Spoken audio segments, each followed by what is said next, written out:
This video I'm going to continue talking about energy flow in ecosystems.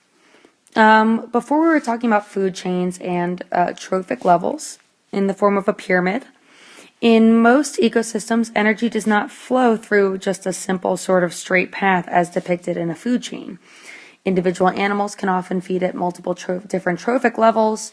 Organisms tend to eat multiple different types of food, and different prey tend to be predated on by multiple different predators.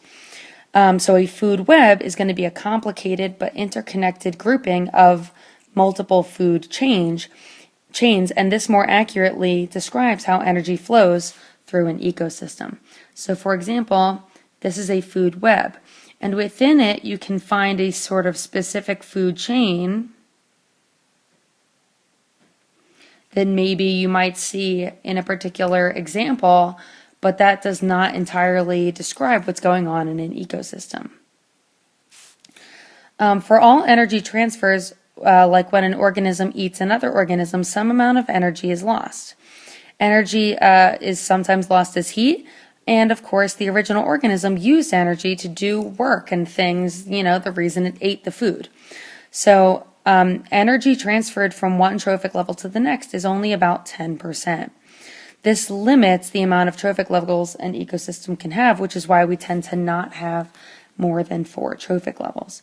So let's say producers have 100% of the energy, primary consumers would have about 10%, secondary consumers about 1%, and tertiary consumers about 0.1%. This is also a really good reason to be an omnivore, meaning that you can sort of cycle through all different places in a food chain and therefore have access to more energy.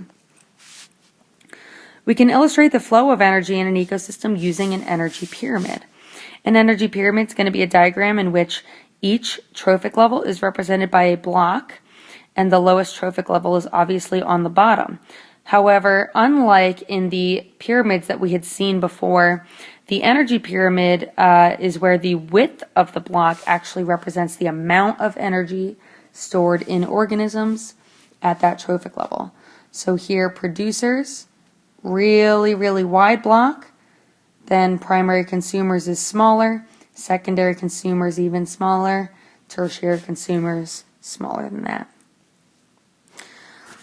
Instead of counting the number of organisms at each trophic level to represent in an energy flow model, scientists will frequently measure the biomass instead when talking about energy. Biomass is basically going to be the dry weight of tissue and other organic matter found in a specific ecosystem.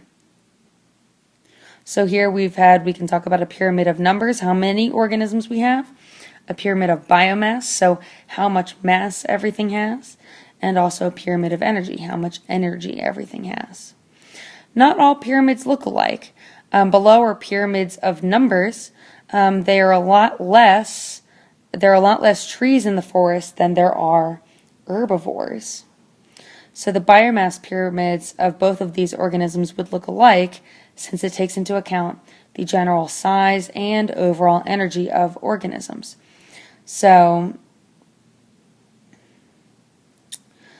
these are different numbers of organisms. However, their biomass would actually look the same, because in the grasslands there's obviously more grasses than anything else. In a temperate forest there's going to be more trees than anything else, but a biomass period of all of these would look the same.